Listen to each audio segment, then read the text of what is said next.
మరి ఎక్కువ. గౌరవనీయులు తెలుగుదేశం పార్టీ రాష్ట్ర అధ్యక్షులు అచ్చెన్నాయుడు గారు,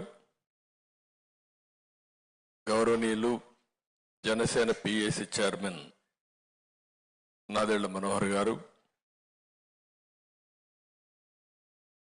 అదేవిధంగా జనసేన తరపున వచ్చినటువంటి నాయకులు కందుల దుర్గేశం గారు, BJP disciplinary committee chairman pak Satyanarayana గారు, బీజేపీ నాయకులు నాగభూషణం గారు, అదేవిధంగా ఈరోజు తెలుగుదేశం పార్టీ తరఫున పోటీ చేస్తున్నటువంటి పార్లమెంట్ అభ్యర్థులు, పోటీ చేస్తున్నటువంటి శాసనసభ అభ్యర్థులు వారికి సహకరించడానికి ప్రతి ఒక్క నియోజకవర్గంలో ఒక టీమును పెట్టుకోవాలి. ఆ టీం ద్వారా సమర్థవంతంగా ఈ కార్యక్రమాలు నిర్వహించాలని చెప్పి ఉద్దేశంతోనే మనం ఒక టీం ఏర్పాటు చేసుకున్నాం. వారందరూ కూడా వచ్చారు. వారందరికీ మనస్ఫూర్తిగా నా నమస్కారాలు. మీడియాకు కూడా ప్రత్యేకంగా నమస్కారాలు. ఈరోజు ఇప్పుడే పొత్తుల యొక్క ప్రాధాన్యత, మన అందరం కలిసి ఏ విధంగా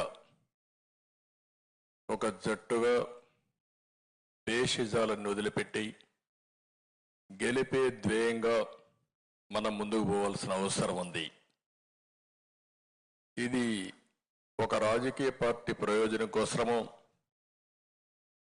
లేకపోతే గెలిచే అభ్యర్థుల ప్రయోజనం కోసం కాకుండా రాష్ట్ర ప్రయోజనాల కోసం ఈరోజు మనందరం ముందుకు పోతున్నాం. ప్రజలు గెలవాలంటే ఎన్డీఏ రాష్ట్రంలో గెలవాలి, దేశంలో ఎన్డీఏ గెలవాలి. గాడి తప్పిన పరిపాలన ఘాట్లో పెట్టడానికి మనందరం కూడా సహకరించాల్సిన అవసరం ఉంది. ఈరోజు అభ్యర్థుల ఎంపిక కూడా మీరు చూస్తే ఇంకా ఈరోజైతే నేను ఆలోచించాం, అన్ని రాజకీయ పార్టీలు వారి యొక్క ప్రొసీజర్స్ ఒకసారి మన ఎన్నిక ప్రారంభమైన తర్వాత పొత్తు కూర్చుకున్న తర్వాత అభ్యర్థుల ఎంపిక వివిధ రాజకీయ పార్టీలు చేసుకోవాల్సిన అవసరం ఉంది. ఈరోజు జనసేన కానీ, బీజేపీ కానీ, తెలుగుదేశం కానీ ఈరోజు మనం మన అభ్యర్థుల్ని ఎంపిక చేశాం. వాళ్ళు కూడా ఎంపిక చేస్తున్నారు. ఎంపిక చేసేట్టు అందరం కూర్చోవాలనుకున్నాం. వాళ్ళు ఇంకా చేస్తున్నారు కాబట్టి ఇదే విధంగా వాళ్ళు కూడా మీటింగ్లు పెట్టుకొని సమర్థవంతంగా ధీటుగా ఎదుర్కోవాలంటే ఈసారి ప్రతి ఒక్కరు కూడా అప్రమత్తంగా ఉండాల్సిన అవసరం ఉంది. ఈ రాష్ట్రంలో రాజకీయాలు ట్రెడిషనల్గా ఉంటే, ప్రజాస్వామ్యయుతంగా ఉంటే మనం మామూలుగా రాజకీయాలు చేసేవాళ్ళం. ఈరోజు ఒక పక్క చూస్తే రౌడీయిజం, అధికార దుర్వినియోగం ఒకటి కాదు, ఎన్ని రావాలనో అవలక్షణాలు అన్నీ వచ్చాయి. అలాంటప్పుడు అందరూ క్యాండిడేట్లు కూడా చాలా అప్రమత్తంగా ఉంటే తప్ప మనం ఏమాత్రం కూడా ముందుకు పోయే పరిస్థితి ఉండదు. ఈ విషయం మీరు గుర్తుపెట్టుకోవాలి. ఇంత మునిపై సత్యనారాయణ గారు మాట్లాడినప్పుడు చెప్పారు, మనోహర్ గారు కూడా చెప్పారు. 3 రాజకీయ పార్టీలు ఉన్నప్పుడు 3 రాజకీయ పార్టీలు, ఒక పార్టీ కేంద్రంలో అధికారంలో ఉన్నాం. ఇప్పుడే కాకుండా గతంలో కూడా మన వాళ్ళతో కలిసి ఇప్పుడే మొదటి నుంచి కూడా బీజేపీతో కలిసి తెలుగుదేశం పార్టీ ఎన్డీఏలో ఉన్నాం. అదే సమయంలో రాష్ట్ర ప్రయోజనాల కోసం ఈ రాష్ట్రంలో ఈసారి గెలవకపోతే రాష్ట్రం తీవ్రంగా నష్టపోతుందనే ఏకైక అభిప్రాయంతో మొదటి నుంచి కూడా ఓటు డివైడ్ కాకుండా మేమందరం సహకరిస్తామని ముందుకొచ్చి పవన్ కళ్యాణ్ గారు అందరికంటే ముందు చెప్పిన వ్యక్తి, ఒక పద్ధతి ప్రకారం రాజకీయం చేసిన వ్యక్తి. అక్కడి నుంచి ప్రతి ఒక్కరు కూడా ఆలోచించిన తర్వాత లాభ నష్టాలు బేరీ చేసుకోవడం కాకుండా రాజకీయ పార్టీలు ఉన్నప్పుడు ఎన్నికల్లో పోటీ చేయడానికి ప్రతి ఒక్కరు ప్రయత్నం చేస్తాం. నేనైతే ఇప్పటికీ 9 ఎలక్షన్లు 78 నేను పోటీ చేశాను. తర్వాత 83 నుంచి రాష్ట్ర స్థాయిలో రాజకీయాలన్నీ కూడా 84 ఆగస్టు క్రైసిస్ నుంచి నేనే అభ్యర్థుల ఎంపిక కానీ ఎన్నికలు నిర్వహించడం కానీ అక్కడి నుంచి కూడా చేశాం. ప్రతి ఒక్క ఎన్నికల్లో పొత్తులు పెట్టుకున్నాం, అవసరమైనప్పుడు పొత్తులు లేకుండా పోటీ చేశాం. అయితే ఎక్కడికక్కడ అప్పటికుండే పరిస్థితులకు అనుగుణంగా మనం ముందుకు పోయే పరిస్థితికి వచ్చాం. అయితే ఈరోజు కూడా ఈ పొత్తులు పెట్టుకున్న తర్వాత తెలుగుదేశం పార్టీకి ఒక విశ్వసనీయత ఉంది. అదే మరి బీజేపీ కూడా జాతీయ పార్టీగా ఉంది. వారు కూడా అధికారంలో ఉండడమే కాకుండా ఒక విశ్వసనీయత వారు కూడా ముందుకు పోయే పరిస్థితి వస్తుంది. ఇంకో పక్క జనసేన పార్టీ కార్యకర్తలు కూడా పవన్ కళ్యాణ్ గారి యొక్క నాయకత్వం పైన అభిమానంతో కానీ లేకపోతే ఒక కమిట్మెంట్తో పనిచేస్తున్నారు. ఇవన్నీ కూడా పర్ఫెక్ట్గా జరగాలంటే ఒక్క వ్యక్తి కూడా ఈరోజు అందరికీ టికెట్లు ఇవ్వలేకపోయాం. ఏ విధంగా ఎంపిక చేసాం కూడా మనం మాట్లాడుకుందాం. వివిధ రాజకీయ పార్టీల్లో కొంతమంది ఆస్పిరెంట్స్ ఉన్నారు. రాజకీయాల్లో పనిచేసేది గుర్తింపు కోసం పనిచేస్తాం, సర్వీస్ చేయడానికి మనం కష్టపడతాం. ఓసారి పొత్తుల వల్ల కొంతమందికి సీట్లు ఇవ్వలేకపోయాం. చాలా కష్టపడ్డారు, జైలుకు పోయారు. మన పార్టీలో పోరాడారు, జనసేనలో పోరాడారు, త్యాగాలు చేశారు. బీజేపీలో కూడా ఆస్పిరెంట్స్ ఉన్నారు, వారికి కూడా ఇబ్బందులు. అందరికీ పోటీ చేయాలనే ఆలోచన ఇవన్నీ ఉంటాయి. ఈరోజు ఎన్ని సీట్లు అనేవి కాకుండా రాష్ట్రం గెలవాలి, ప్రజలకు న్యాయం జరగాలని మనం ముందుకు పోయినప్పుడు నాకైతే బాగా గుర్తుంటుంది. ఇక్కడ కొంతమంది ఉన్నారు, కొంతమంది రాలేదు. కానీ విశాఖ సౌత్ బాబ్జీ, అనకాపల్లి గోవింద్, పిఠాపురం వర్మ, నిడదవోలు శేషారావు, ఉంగుటూరు ఆంజనేయులు, తెనాలి ఆలపాటి, తిరుపతి సుగుణమ్మ, ఇలాంటి 31 మందికి మనం సీట్లు ఇవ్వలేకపోయాం తెలుగుదేశం పార్టీ. ఇదే విధంగా మిగిలిన సీట్లు జనసేన సీట్లు ఇవ్వలేకపోయారు. పోయినసారి పోటీ చేసిన సీట్లు కూడా జనసేన అకామిడేట్ చేయలేకపోయారు. 2019లో పోటీ చేశారు, ఈసారి పొత్తుల ధర్మంగా వాళ్ళు ఇవ్వలేకపోయారు. అదేవిధంగా బీజేపీలో పోటీ చేశారు, వాళ్ళు కూడా ఇవ్వలేకపోయారు. అదే సమయంలో మీరు చూస్తే పాతపట్నం రమణ, శ్రీకాకుళం లక్ష్మీదేవి, మైలవరం దేవిని నుమ, పెదకూరపాడు శ్రీధర్, మన పార్టీలో సీట్లు ఇచ్చాం. మన పార్టీలో ఉండే వ్యక్తులు కూడా మనం అకామిడేట్ చేసుకోలేకపోయాం. ఈ విషయం మీరు గుర్తుపెట్టుకోవాల్సిన అవసరం ఉంది. అంటే వాళ్ళు కష్టపడలేదని కాదు, కష్టపడ్డారు. కానీ రాష్ట్రం కోసం, ప్రజల కోసం త్యాగం చేయాలనుకున్నప్పుడు వినబిలిటీ ఒక క్రైటీరియాగా పెట్టుకున్నాం. ఈ విషయం మీరు అందరూ గుర్తుపెట్టుకోవాల్సిన అవసరం ఉంది. ఈసారి ఎన్నికల్లో ఎంపిక చేసిన విధానం మీరు చూస్తే 3 పార్టీలతో పొత్తు పెట్టుకున్న తర్వాత, ముగ్గురం కూర్చొని ఒక నిర్ణయం చేసిన తర్వాత ఏ సీట్ ఎవరికి పోతుందో ముగ్గురం కలిసి, ఎందుకంటే వాళ్ళకు బలం ఉండాలి, మనం కూడా గెలవాలి, అందరం గెలవాలనే ఉద్దేశంతో ఇవన్నీ కూడా సెటిల్ చేసుకున్నాం. చాలా ఎలాబొరేట్గా అవర్స్ టుగెదర్ కూర్చున్నాం. స్లీప్లెస్ నైట్స్ కూడా, ఒకసారి రాత్రి అంతా కూడా వర్క్ చేసిన రోజులు ఉన్నాయి. పొత్తులైనాయి. పొత్తులైన తర్వాత మన క్యాండిడేట్స్ గురించి మళ్ళీ వాళ్ళు ఎక్సర్సైజ్ చేస్తున్నారు, నేను కూడా ఎక్సర్సైజ్ చేస్తున్నాను. ఇంకా కొంత ఉంటాయి కూడా చేస్తున్నాం.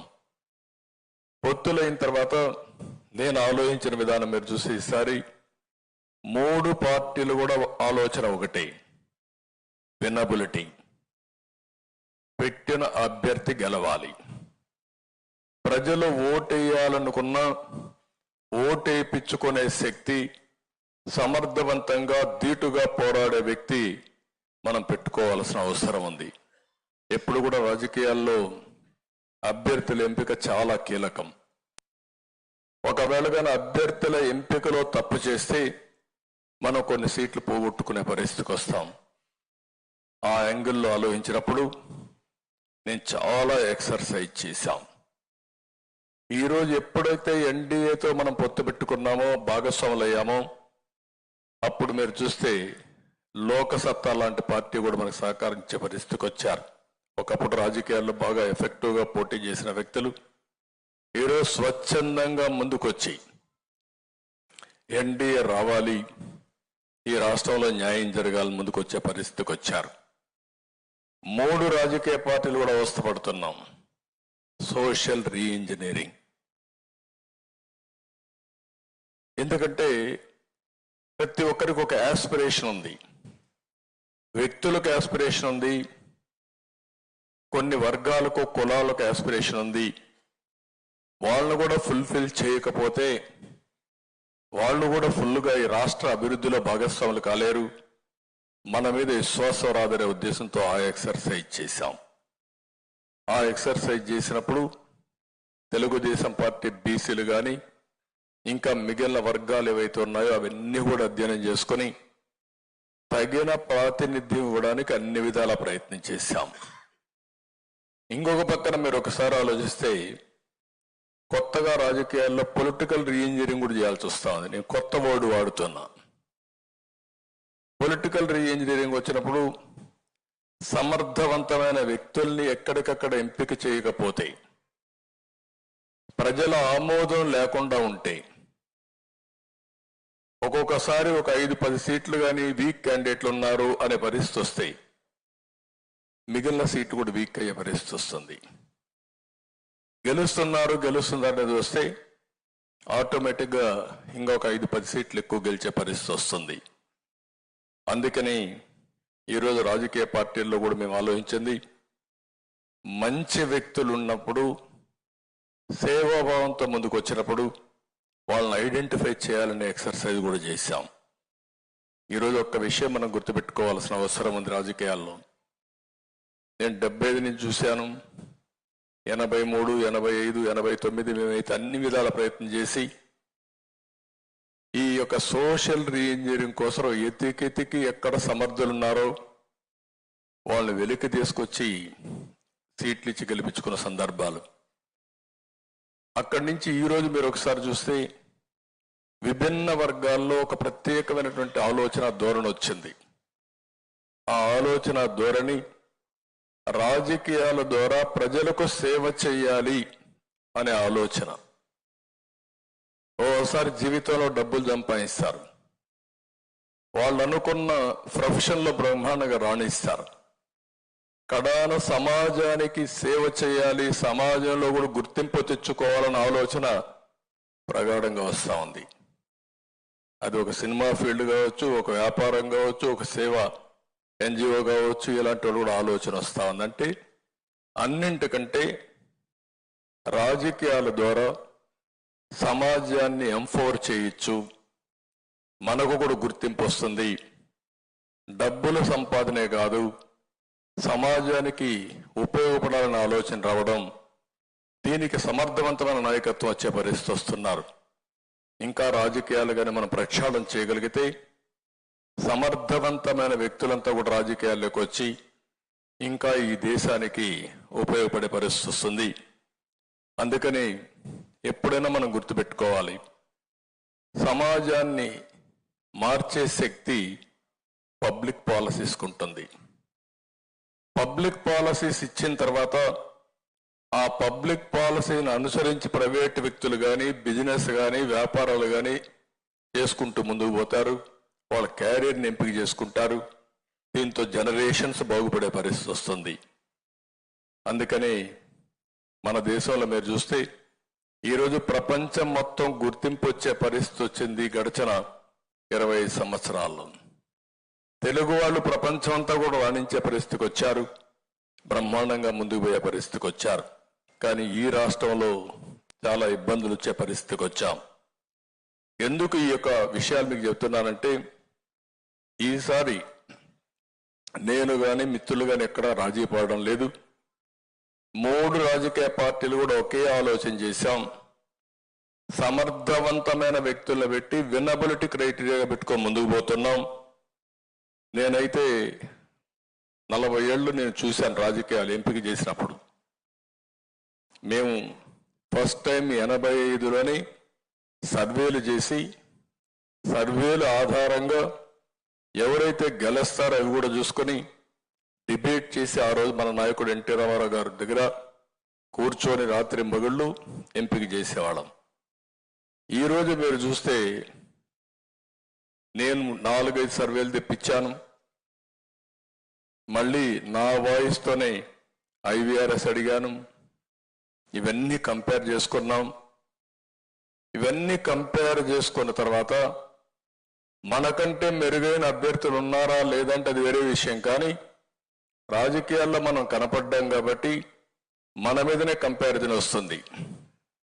ఇంకా కొంతమంది సమర్థులు వచ్చుంటే వాళ్ళు మనకంటే బెటర్గా పనిచేస్తే వాళ్ళ పేర్లు వచ్చేటేమో, కానీ ఇక్కడ ఉండే వాళ్ళందరినీ మీరు చూసినప్పుడు మన పార్టీలో ఉండే ప్రతి ఒక్కరిని నేను ఐవీఆర్ఎస్ ద్వారా అడిగాను. నాకు రాకపోతే 1కి 3 సార్లు అడిగాను, 4 సార్లు అడిగాను. రిపీట్గా సమాచారం తెప్పించుకున్నాం. ఈరోజు ఎంపిక చేసిన విధానం మీరు చూస్తే రాగద్వేషాలకు అతీతంగా, రికమెండేషన్లకు అతీతంగా ఏకైక లక్ష్యం వినబిలిటీ. అది అయిన తర్వాత మీరు చూస్తే ప్రజల్లో మీ మీద ఏ అభిప్రాయం ఉంది, మీ ఇమేజ్ ఏ విధంగా ఉంది, మీరు పార్టీకి చేసిన సేవలేంటి, లాయల్టీ ఫ్యాక్టర్ ఎట్టుంటుంది, అదే సమయంలో ప్రజలకు సమాజానికి మీరు ఏ విధంగా ఉపయోగపడ్డారు, ఇవన్నీ ఆలోచించుకుని ఫస్ట్ టైం టెక్నాలజీ కూడా ఉపయోగించుకున్నాం. చాలాసార్లు నేను టెక్నాలజీలో మాట్లాడేవాళ్ళం, కానీ ఈసారి మాత్రం వీలైనంత వరకు మీరు చెప్పిన పర్సెప్షన్స్ నేను విన్నాను. మళ్ళీ ఫీల్డ్లో ఉండే రియాలిటీస్ కంపేర్ చేసుకున్నాను. అబ్జర్వర్స్ను కూడా మనం జోన్కి ఒకరిని పెట్టుకొని 10 మందిని ఫీల్డ్లో పెట్టాం. వాళ్ళు మీతో మాట్లాడారు. అన్ని విషయాలు తీసుకున్న తర్వాత నేను ఈరోజు ప్రాపర్ సెలెక్షన్ చేశామని చెప్పి కూడా నేను మీకు తెలియజేస్తున్నా. ఇదే కాకుండా భవిష్యత్తులో ఉన్న ఆలోచన ఒకటి, ఈరోజు వేసే ఫౌండేషన్, ఈ రాష్ట్ర ప్రగతి కోసం ఈ 3 పార్టీలు వేసే ఫౌండేషన్ రాబోయే 30 సంవత్సరాలు ఒక స్ట్రాంగ్ ఫౌండేషన్గా ముందుకు పోవాలి. దానికోసం ఈరోజు ఈ యొక్క సెలెక్షన్ చేశాం. నేను ఒకటే మిమ్మల్ని అందరినీ కోరుతున్నా, నేను రాజకీయాలకు వచ్చినప్పటి నుంచి ఇప్పటివరకు చూశాను, ఎడ్ల బండుల దగ్గర నుంచి ఈరోజు డ్రైవర్లెస్ కారుకు వచ్చాం. రెండో పక్కన చూస్తే కరెంటు లేని స్టేజ్ నుంచి మీ ఊర్లోనే సోలార్, విండ్ పవర్ జనరేట్ చేసుకుని మీరు కరెంటు వాడుకునే పరిస్థితికి వచ్చాం. దీన్ని అధ్యయనం చేసుకోవాల్సిన వ్యక్తులు మనందరం. అధ్యయనం చేసుకోవడమే కాకుండా భావితరాల భవిష్యత్తుకి, ఈ రాష్ట్ర ప్రగతి కోసం మనం ఆలోచించవలసిన వ్యక్తులం. అందుకే నేను చాలాసార్లు చెప్పాను, దేశానికి ఎన్డీఏ ఏ విధంగా అయితే ఉపయోగపడతా ఉందో, ఇక్కడికి వచ్చినప్పుడు మనందరం కూడా తెలుగు కమ్యూనిటీ ఆంధ్రప్రదేశ్ని నెంబర్ 1 కమ్యూనిటీగా ప్రపంచంలో చేయడానికి మనం అందరం పనిచేయాల్సిన అవసరం ఉంది. అది సాధ్యం, అసాధ్యం కాదు.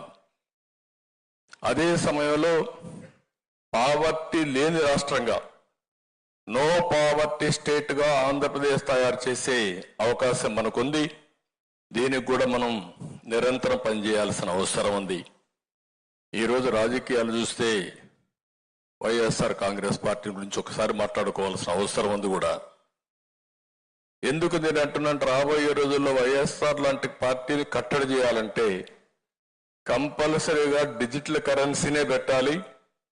200-500 రూపాయలు కూడా రద్దు చేస్తే తప్ప వీళ్ళని కట్టడి చేయలేం. అంత దుర్మార్గులు వేరు. నా ఆకాంక్షది, ప్రధానమంత్రి గారు కూడా ఆ డైరెక్షన్లో ఉన్నారన్న ఆలోచన. తప్పకుండా తొందరలోనే 5 ఏళ్లలో టోటల్ డిజిటల్ కరెన్సీ వచ్చి 200-500 రూపాయలు రద్దు చేసి ఎలక్షన్లో డబ్బులు కాకుండా సేవాభావంతో పనిచేసే సమర్థవంతమైన నాయకత్వం వస్తుంది. అది జరుగుతుంది. జరిగే వరకు పోరాడతాం, ముందుకెళ్తాం.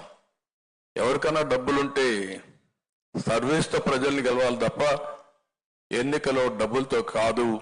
ఈ విషయాన్ని కూడా మనం గుర్తుపెట్టుకోవాల్సిన అవసరం ఉంది. ఎంత ఈ 5 ఏళ్ళు నేను చూశాను. 40 ఏళ్ళలో చాలా మంది ముఖ్యమంత్రులు చూశాను.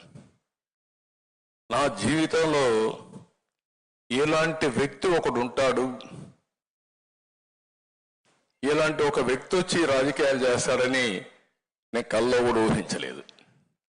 నేనే కాదు, రాష్ట్రం ఎవడూ ఊహించలేదు. నా లెక్క ప్రకారం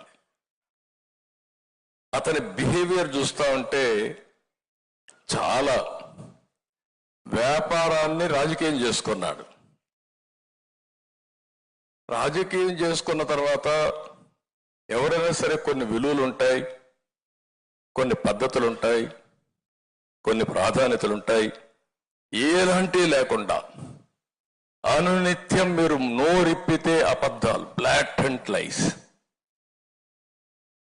ఒక ముఖ్యమంత్రిగా ఉండే వ్యక్తి ఇన్ని అబద్ధాలు చెప్పి మళ్ళా సర్వైవ్ అవుతాడు నా జీవితంలో ఎప్పుడు నేను ఊహించలేదు. చెప్పిన అబద్ధం చెప్పకుండా చెప్పేయడం.